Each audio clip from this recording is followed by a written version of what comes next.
This is Derrick Broze. This is Derrick Broze of the Conscious Resistance. I'm here in Standing Rock. That man is wanted in 5 different countries: Chile, Argentina, Brazil. We've been fighting a long time. We've all lost so very much. So many loved ones gone. Don't you fucking tease that horse! You are not alone. There are pockets of resistance all around the planet. We are at the brink. Above all, stay alive. You have no idea how important you are. Are you listening to this? You are the resistance. Hello, everyone. This is Derrick Broze with the Conscious Resistance Network, and today is Tuesday, September 29th, 2020, and I'm bringing you another important report that I hope you guys will listen to.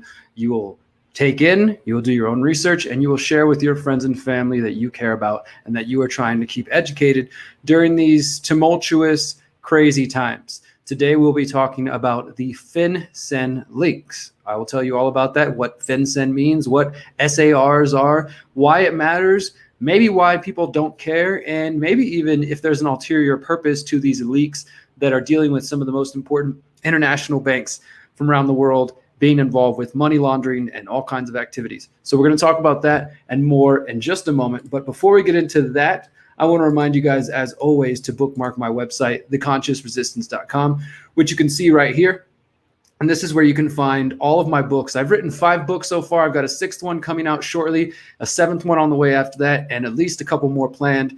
You can find all those books and download them for free right here on our website. You can also find a whole history of articles that myself and me and plenty of other people on our team have written, as well as the documentaries that I've put together. You can watch them for free. You can purchase them if you want to own them.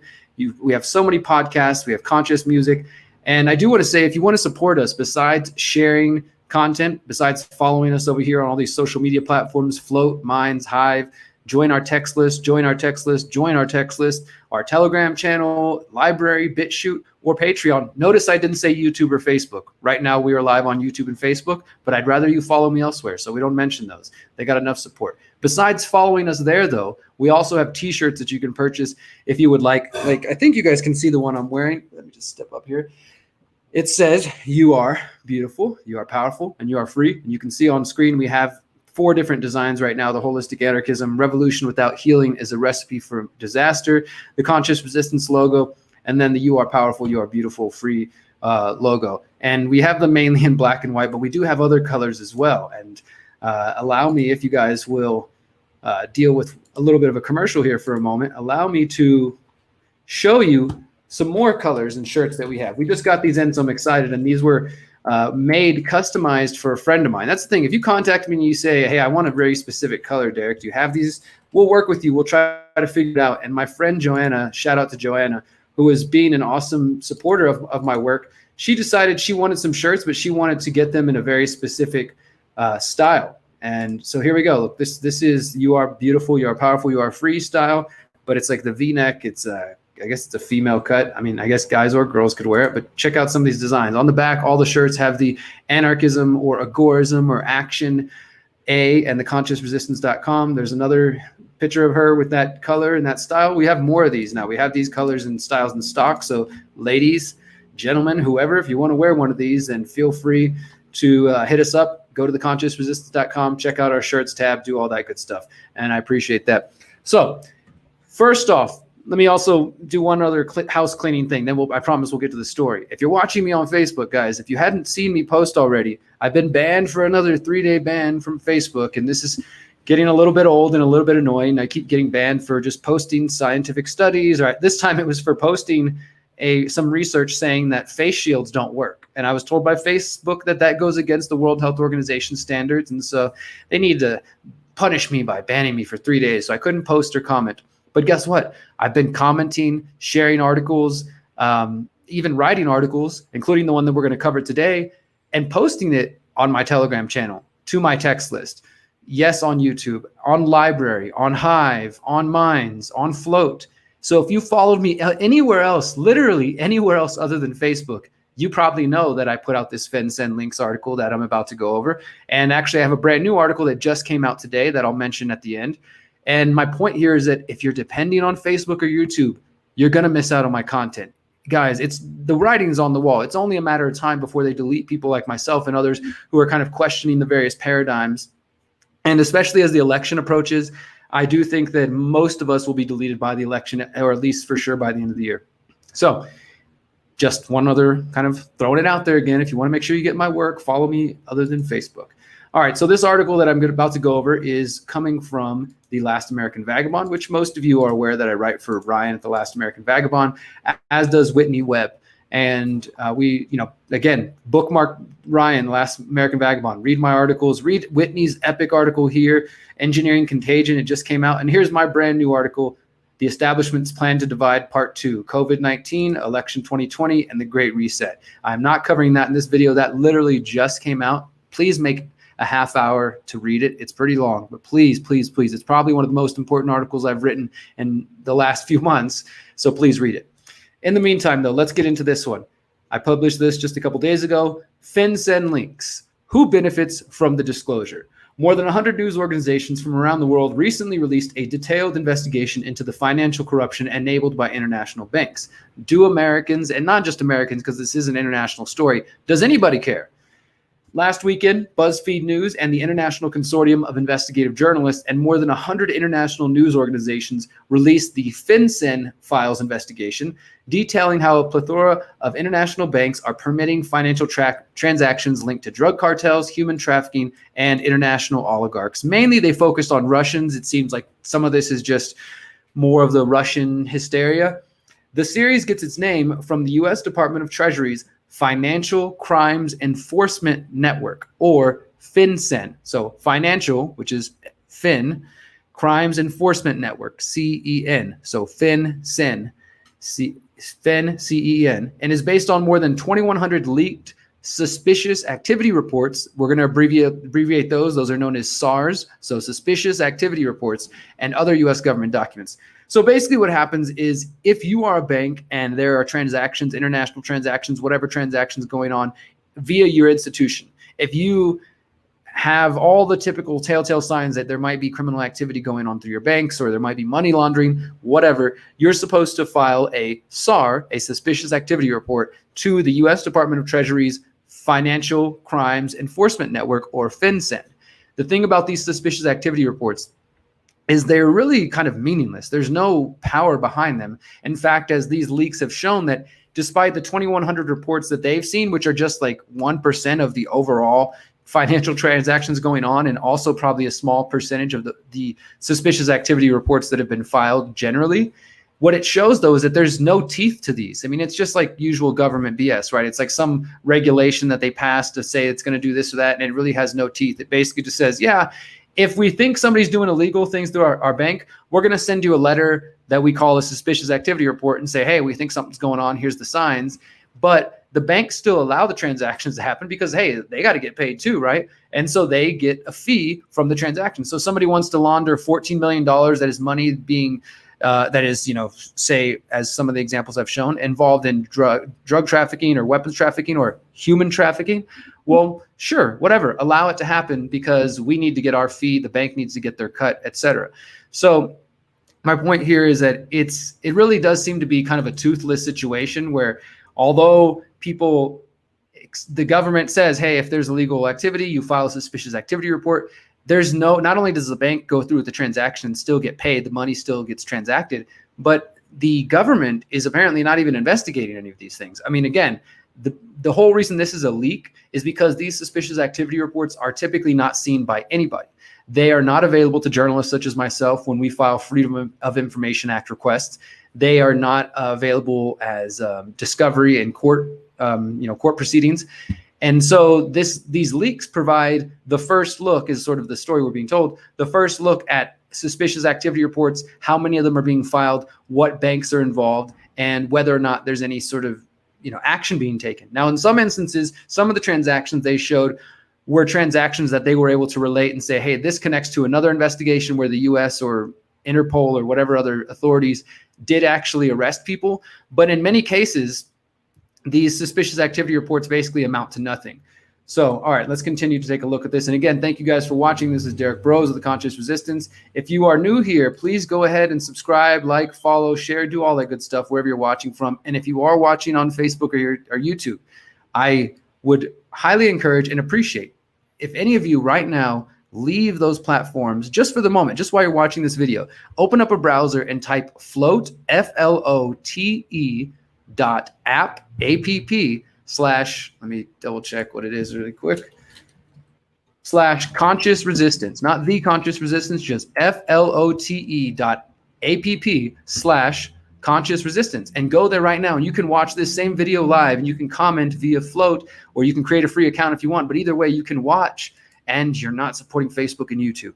That would be so cool if like half of you left YouTube right now, and you can still keep your account, but just for the purpose of this video, let's support through a platform that actually gives a shit about my work, because I know the people who create Float, and they're great people, and they are never going to censor their platform. So you will continue to find my work there as well as other places. All right, so let's get into this. Let's get into this article. All right, so the leaks involve more than $2 trillion worth of, and that's US dollars, worth of flagged transactions from 1999 to 2017. So just about a decade snapshot of transactions. And again, they are according to the International Consortium for Investigative Journalists, the 2,100 SARs represent less than 0.2%, excuse me, 0.02% of the more than 12 million SARs that were filed during this time period. So just to give you some perspective, that just shows you that we're getting a little look into this world, but it's actually a tiny, tiny snapshot. Like it's basically nothing, you know. The transactions involve a wide range of international banks. Now, let me reserve my thoughts. JP Morgan, HSBC, Deutsche Bank AG, and VT Bank, which I believe is a Russian bank. Now let's stop before we go any further, because I'll give you some of these details, and I want to get into the actual, do these stories even matter? Why don't people care? And who's behind the leaks? We'll talk about that. But first, I just want to say, look, if you are involved in JP Morgan, if you have a Chase Bank, you know, I think that's JP Morgan Chase, right? If you have a Chase Bank, if you've got HSBC Bank, if you're connected to Deutsche Bank, and I mean, Wells Fargo, of course, they're gone. What are the other ones? Freaking Goldman Sachs, and they keep buying each other up. I can't even remember their names. If you're using any of these people, ask yourself, why?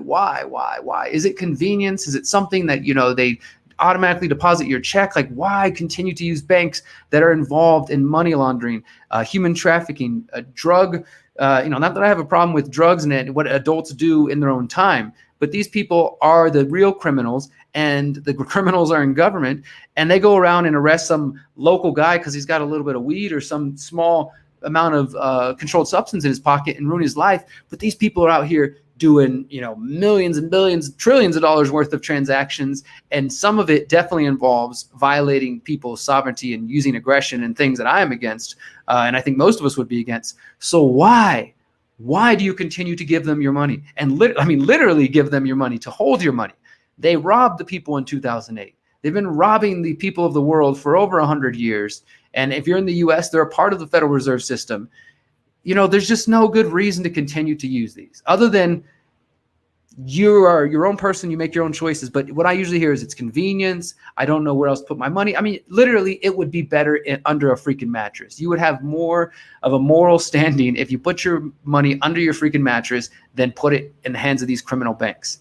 But you can look into things like credit unions. You can look into, you know, investing your money into other types of resources that hold value. There's lots of ways to go about it. I'm not a financial advisor. I'm just saying, like, it still just blows my mind after all these years that so many people know the crimes of the banks, and they just still just cash checks with them, give them your money, hold on to it. You know, and even if you don't see anything inherently wrong with that, it's convenient. Again, it's whatever. It's through your work. You are empowering criminals. You know, we have to think with our voting with our actions every day. And if you are against some of the things we're going against, but you're using their services, you're really just working against yourself. So key highlights from the leaks in subsequent stories involve JP Morgan processing payments for, quote, potentially corrupt individuals and companies in Venezuela, Ukraine, and Malaysia. HSBC laundering Ponzi scheme money, and a Ukrainian billionaire being paid via Deutsche Bank AG.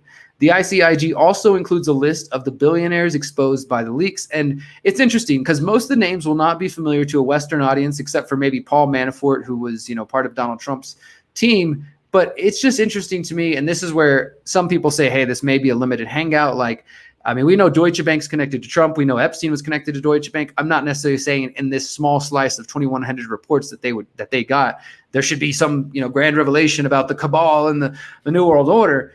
But often these stories are also, while they reveal some truths, they do hide other truths, and we'll get into that in just a second. Another story that was discovered involving these suspicious activity reports says that North Korea is involved in an apparent money laundering scheme involving a string of shell companies and help from Chinese companies. Again, that could just be anti-Chinese propaganda, anti-North Korean propaganda. I don't know. We have to consider the source of these documents themselves. Another story involved heroin, money laundering, and a man named Anthony Gomes. And it says that Gomes was arrested in 2017 and pled guilty to conspiring to launder money and distribute drugs that killed Americans.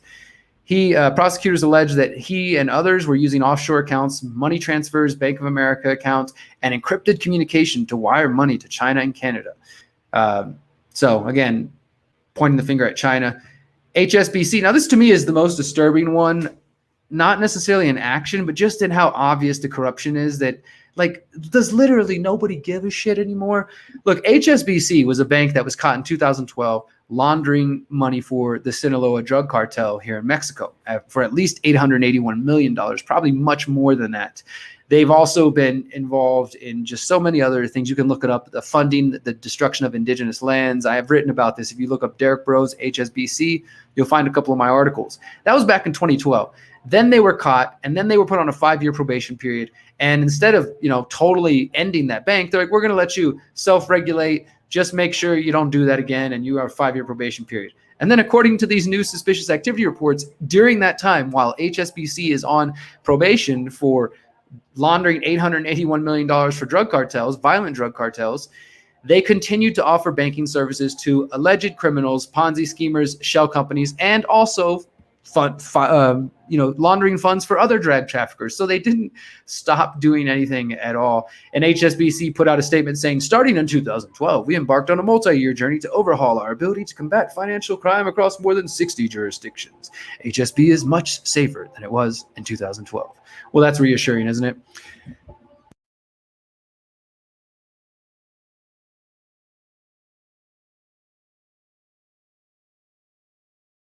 Okay. All right. Okay, now I'm looking at the comments real quick. I see that somebody says I couldn't get the float link to work. You're spelling float wrong. It's flote.app. All right, now I'm just going to continue. I don't know if you guys can hear this music in the background. The Mexican streets are very loud and busy. So the majority of the suspicious activity reports come from German Deutsche Bank, which had more than $2 trillion involved in the files. And again, the main focus is on Russian and Ukrainian oligarchs.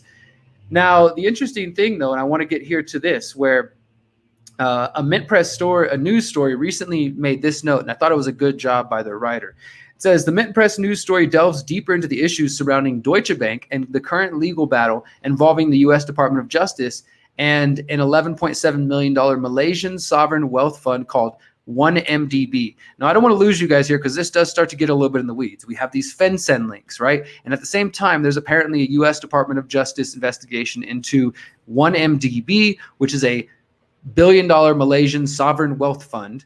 And there are files, suspicious activity reports in the FinCEN links on this 1MDB. So those investigations might overlap. And what Mint Press News writes is, quote, absent from most of the coverage of the FinCEN links, however, is how all of these banks and financial institutions are not only laundering trillions, but are doing so together and in consort with each other, as is plainly demonstrated in the 1MDB fraud case. So that to me is a bigger point. Like, it's not like these leaks are a big deal. And last week they were on some of the mainstream news. I didn't see it on CNN or any of the other TV news, but it was on some of the mainstream print press and digital mainstream press.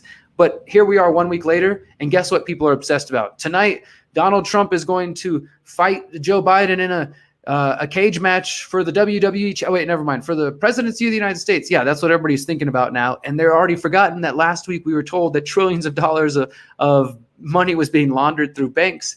And even if it is a limited hangout, in some ways, it is interesting to see how this to me is a big story. Like, hey, more evidence that we've already have other evidence of how the banks are ripping people off. But people don't even mind, I guess. And that we're going to get into that in a moment. But now let's get into the point.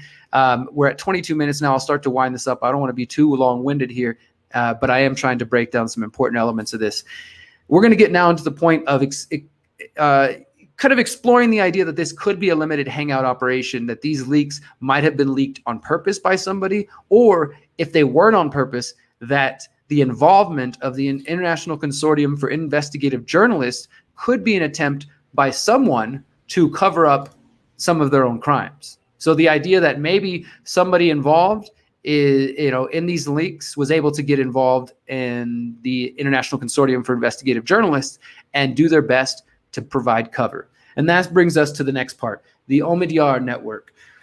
In 1997, the Center for Public Integrity launched the International Consortium for Investigative Journalists, or the ICIJ, who is the outlet that's involved with the FinCEN links, to focus on, quote, cross-border crime, corruption, and accountability of power. And when examining the funding of both the Center for Public Integrity, which founded the ICIJ, you find a common source of funding. For example, the CPI is funded by a number of familiar names, such as the Carnegie Foundation, the Ford Foundation, and the Democracy Fund. The Democracy Fund is an organization focused on, quote, the leaders and solutions making American democracy more open and just. The Democracy Fund's main source of funding comes from eBay founder and former chairman Pierre Omidyar. And for those who've done any research on him, then you know this guy is a part of this whole technocratic agenda. He's got the same background and runs in the same circles. Meanwhile, Pierre Omidyar's Omidyar network is the source of funding for the ICIJ. The Omidyar network is a so-called social investment firm that was founded by Pierre Omidyar in 2004. Through the Omidyar network, he has been involved in funding groups like First Look Media, which publishes The Intercept, which some of you know is the home for the former home of the Edward Snowden archives. They founded it when Snowden started leaking documents. Of course, other people think that was a limited hangout. And if it was, or even if it wasn't, Snowden made a mistake then by going to these fellows, because they ended up closing the Snowden archive, claiming that they got out all the important stories and that it's all been released. But many of us suspect that it was more of a cover-up job. Maybe Snowden was involved, maybe he wasn't. But the point is that Pierre Omidyar is the one who publishes First Look Media, that publishes The Intercept through his Omidyar network. And again, one more time, his Omidyar network is the source of funding for the International Consortium of Investigative Journalists, as well as through the Democracy Fund, the Center for Public Integrity, which created the International Consortium for Investigative Journalists. So on both organizations, both the original organization, the CPI, and the second group it founded, which is the one involved in reporting on these leaks, both of them were basically funded by the same man and his networks. Mint Press News noted Omidyar's involvement with the International Consortium for International Journalists. And this is the important part. This is the evidence, or it's at least something we could look into that may point to a limited hangout. In 2017, the year after the Panama Papers were leaked, and the Panama Papers were a similar thing. A couple of years ago, they were leaked from this really fancy offshore bank, and it showed, how rich people, and including some politicians, were hiding their money around the world. In 2017, the year after the Panama Papers were leaked, and the same year that a similar document trove called the Paradise Paper were released, Pierre Omidyar ponied up $100 million to fund media groups like the International Consortium of Investigative Journalists. So in 2017, the Panama Papers and the Paradise Papers, which are similar to the FinCEN links, those were leaked. And then Pierre Omidyar steps up and says, you know what, I want to help make sure that this journalism happens. I'm going to give $100 million to the ICIJ to make sure that they can investigate this properly. But as Mint Press News also noted, the ICIJ's offshore leaks database shows that Omidyar himself is named in the documents. Quoting Mint Press News, the billionaire had apparently directed finances from his Omidyar Network Fund, LLC, into a, quote, off-grid electric Ltd., and at an island that the ICIJ has called a haven for dirty money. So my point here is that in the first set of leaks, the Panama Papers, and once the ICIJ got involved and they put together this database, Pierre Omidyar, the guy who's funding them, is listed in there and is potentially involved in, hiding dirty money.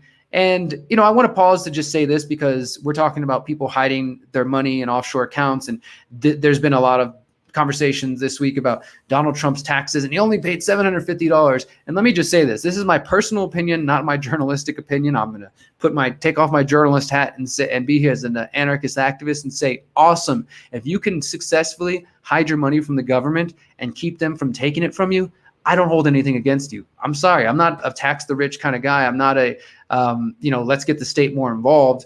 I don't think that billionaires and trillionaires would exist without the statism and some of the state privilege we see today. But I also think that if you can do your job and you've earned your own money and you're not stealing, robbing from anybody else, and you're able to keep that in your pocket, cool. Like, I'm not going to hate on somebody for that. But if you're involved in laundering money that's involved in violent activities and trafficking of humans and, just all kinds of stuff like that, then absolutely. Like, I hope that you're caught and that you're brought down. So it's just interesting. Pierre Omidyar is funding these two journalistic outlets. He's also previously listed in a leak that the ICIJ was involved. And as I wrote here, the injection of cash into the ICIJ around the time of the leaks, which were potentially hazardous to Omidyar and his network of financial investments, is curious to say the least. It is highly likely that financial activities involving Omidyar and his cohorts could have been revealed within the Panama Papers, Paradise Papers, or even the FinCEN leaks had Omidyar not interfered. And then I do put a link to a 3-part investigation by Mint Press News specifically on him if you want to learn more about him. And just a couple of other points on this guy. Pierre Omidyar is very well connected to the CIA-connected USAID. And those of you who know the history of USAID, it's just a way for them to funnel money into protest groups and into movements in other countries and to basically create color revolutions or just whatever chaos they want to. He's very well connected to that organization. As Mint Press News reported, Pierre Omidyar, along with a select group of billionaires, is performing a critical service by providing a private funding channel for cultural vehicles that advance the agenda of Western foreign policy. Omidyar has also recently partnered with the Bill and Melinda Gates Foundation, the Rockefeller Foundation, and MasterCard to bring a digital ID system to Africa as well as India. Gates and Omidyar are also partnered on Radiant Earth, a satellite system aimed at mapping the Earth to help in disaster recovery. So, I mean, this guy is, again, he's a technocrat. He's involved with the Rockefeller Foundation, the Gates Foundation, just all kinds of different projects, and allegedly doing it for the good of humanity. But the moral of the story here is that the FinCEN leaks are being directed by organizations funded by technocrat Pierre Omidyar. Of course, it is true that this funding of the ICIJ does not immediately mean that all the journalists involved didn't do a good job, because they worked on this for a year, guys. This is real journalism. Even if it's a limited hangout and the journalists are totally clueless. Now, if they're involved, well, then screw them. But if they're clueless and it is a limited hangout, those are two ifs there, right? Then they're doing actual investigative work. They're digging through a leak. It took them up to a year to put this together, and they did a great job. And it doesn't automatically mean that the leaks are a limited hangout. However, Omidyar's connection to the leaks and his sordid past should raise alarm bells, and readers should approach with skepticism. And my final note here is, does anyone care? Does anybody even care about this? Can I even get anybody to care about the leaks in the first place? Much less to care about the deeper layers that we're going through here. Hey, here, I want you to care about the leaks. By the way, those leaks might be a limited hangout, and they might be meant to, I don't know what they would be meant to do, or if they are just more of a controlled opposition where somebody like Omidyar and others said, hey, let's make sure we get in front of those leaks, keep our names out of anything damaging in there or any of our associates, and help these journalists write these stories about it. It could be that. It also could be a simple leak. It could be a real life leak that the government didn't plant, and Omidyar just happens to fund the ICIJ, and it has nothing to do with this. Those are all the possibilities. And I'm throwing that out there. I'm not sitting here trying to say that I know for 100% sure which way it is, one way or the other. Does anyone care? Despite the many newsworthy stories within FinCEN leaks, a deeper understanding among the public seems to be lacking. Within just 1 week of the story first breaking, the American public seems uninterested. There are too many things to be concerned about: the manufactured fear of COVID-19 and the manufactured civil war, for Americans to pay attention to yet another story of criminal banks. Caring about the banksters and the Wall Street criminals is so 2011. To be clear, the reporting is thorough and apparently took over a year for the team of reporters to work their way through. And there have been headlines of let's get some bank reform from Bernie Sanders and Elizabeth Warren. And FinCEN said they will, get on top of it. They'll do something about it. Yet there is still a sense that the FinCEN links were not sexy enough to keep the attention of the average person for more than a few days at best. Perhaps the nature of the apparent criminal activity was not vile enough to motivate the public to dissent. Overall, it appears that the FinCEN links are newsworthy despite the lack of interest. And as I have outlined here, there are multiple layers to this story. The question is to consider is whether Americans and people around the world even care about money laundering banks partnering with oligarchs and criminals. And if you do care, then a call to address the roots of these problems is necessary. If we can hold the attention long enough, the public's attention long enough to explain the underlying issues and the potential for this leak to be used as a tool for manipulating public perception, then perhaps we can have a discussion about the influence of individuals and organizations like Pierre Omidyar, the Omidyar Network, the Gates Foundation, and the people behind them. And at the final note here is the FinCEN links reveal the abuses of suspicious activity reports are commonplace throughout international financial institutions. However, the most damaging and interesting aspects of the leaks might be what they fail to reveal. So that's my article, guys. I'm sorry, I didn't mean to make such a long video. I hope it's been interesting and educational, informative. I will check a few of the comments. That article is coming off of The Last American Vagabond. It's one of the front page articles right now. It still might be. Let me double check. If not, just go to my article page or here. Let me go ahead and just share it with you guys right now. And let's get to some comments before I wrap up. This is, whoa, crap. My video turned off. Sorry if I went black. Let me turn it again. Sometime I got to do this. Oh, 1 second. All right, I'm going to switch cameras now. For the last minute here, my camera died, so I'm going to switch cameras. Thank you guys for your patience. Maybe you don't even need to see me. But what do you think about this story? Is it a total limit hangout? Is it boring? Does it even freaking matter? Everybody knows that the people are being robbed by the banks. Does anybody even care anymore? Does it make a difference? I'm not so certain these days if anybody actually genuinely cares about these stories. I don't know about you guys. I'm gonna read through some of the comments now. Interesting. It's about making us all think we need cryptocurrency, which is what they're going to do anyways. Well, again, and I've been using cryptocurrency since 2012. I've been paid in Bitcoin and other cryptos since 2012. I've been able to avoid a lot of banking issues because I use crypto, but it's not perfect. Not all cryptos are equal. Not crypto itself isn't perfect. I also barter. I use silver. I use alternative currencies. I just trade directly. I do get paid in fiat and US dollars still, but I don't use banks to move my money around. So there are ways around this. And again, not all cryptos are equal. You don't have to trust them. Plenty of people use them every single day and they avoid banks and they don't get taxed. And there's so many benefits. I'm not going to turn this into a crypto defense because there are problems. And yes, crypto and digital currency, which are not the same thing, are part of the plan of what's coming. They are going to want us to be on a grid, the technocratic control grid that I've been talking about now for a while. And if you're not in that system, you will basically be locked out. But it's okay. We should want to be locked out. If we are prepared and we actually start creating systems that can use alternative currencies or use barter, and I'm not saying barter is the answer because it's really not.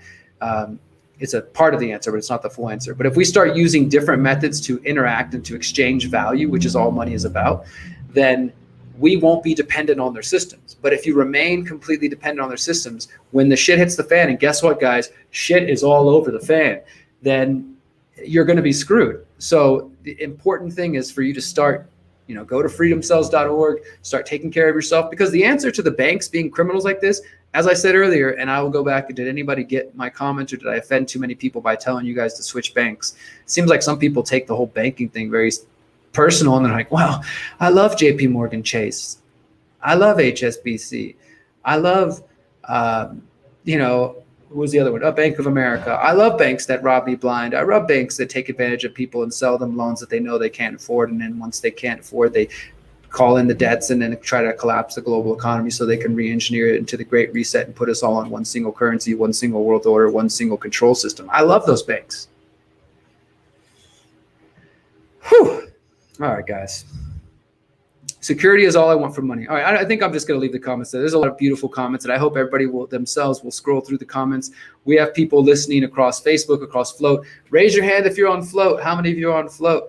I'm going to go check out the Float channel real quick while we're live, and I'm going to see if anybody's over there. And if you're not on Float, I'm disappointed in you.